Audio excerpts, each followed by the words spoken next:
ठीक है, ये चुनाव बदलाव का है और अभी तक जो देखने को मिला है, जो लोग कहते थे 400 पार, उन्हें समझ में आ गया है कि जनता का गुस्सा सातवें आसमान पर है।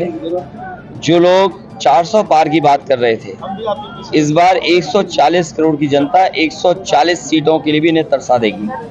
जो महंगाई बढ़ी है, बेरोजगारी बढ़ी है और किसान की आय के साथ जो धोखा दिया है, उसका इनके पास कोई जवाब नहीं है।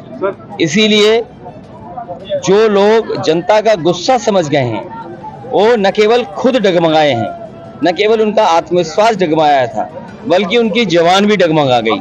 जो मुख्यमंत्री दूसरों को भ्रष्टाचारी कहते हैं, दूसरों को माफिया कहते हैं, आज सबसे ज्यादा खनन और सबसे ज्यादा सोनभद्र के रिसोर्सेज की चोरी कोई कर रहा है तो वो भारतीय जनता पार्टी और उनके सहयोगी लोग। और आप देखते होंगे कि सब के सब उनके मंच पे रहते हैं या मंच के आसपास रहते हैं। तो जो लूटने वाले हैं सोनभद्र को, वो सरकार के मंच पे रहते हैं। तो ये जनता सब बात समझ गई है, इसलिए जनता इन्हें हराने जा रही है। इनके पास कोई रास्ता नहीं है और किसी भी जगह चले जाएं, उन जगह तो चुनाव खत्म हो गया है। सुना है कि जहां पर विवेकानंद जी कभी मेडिटेशन किए थे, वहीं पर हमारे देश के प्रधानमंत्री जी मेडिटेशन करने जा रहे हैं। ये मेडिटेशन की जरूरत तो पहले थी, 5 साल पहले या 7 साल पहले, जब आपको देश के लिए काम करना था। अरे 10 साल के बाद तो आपको फुर्सत ही फुर्सत है, आप जितना चाहोगे उतनी मेडिटेशन कर लोगे। और दूसरा, वहां तो भारत की सीमा खत्म हो जाती है, उसके बाद तो आगे पानी पानी है, पता नहीं कहाँ चले जाएंगे उसके आगे। कहीं ऐसा तो नहीं एंटार्क्टिका की तरफ जा रहे हो, क्योंकि गर्मी बहुत है यहाँ। और याद रखना, ये गर्मी के कारण भी हार रहे हैं। जो जनता को परेशान किया इन्होंने गर्मी में, ये जनता इन्हें हराएगी इस बार।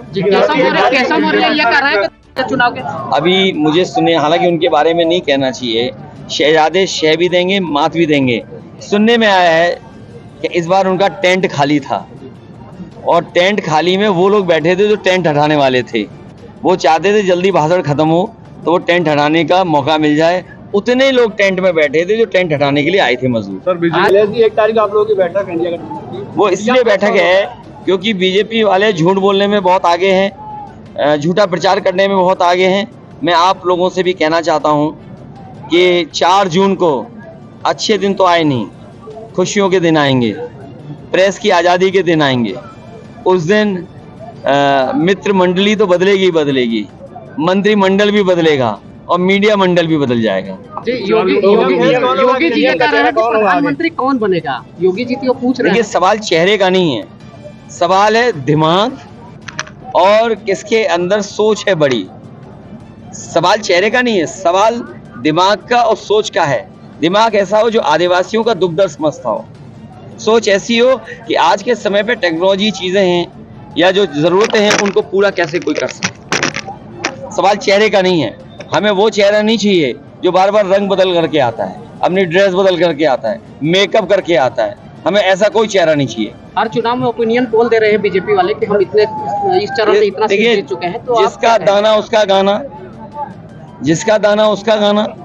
तो जिसका चाहिए आपको वो अपना दाना दे दे, वही ओपिनियन आ जाएगा। आप कितनी सीट जीते? इस बार बीजेपी का सफाया होने जा रहा। अभी तक तो मैं सोचता था कि क्यूटो में लड़ाई है, लेकिन कल की रैली के बाद ये लग रहा है कि क्यूटो भी देश के प्रधान सांसद जी हारने जा रहे हैं। जो उन्होंने गांव गोद लिया था उसका कोई नाम नहीं ले रहा है, और जो माँ गंगा को साफ करने के लिए कहा था, सोचिए माँ गंगा से जिन्होंने झूठ बोला हो उसे कौन छोड़ेगा। इसलिए काशी के लोग उन लोगों को सजा देंगे जिन्होंने माँ गंगा के लिए झूठ बोला है।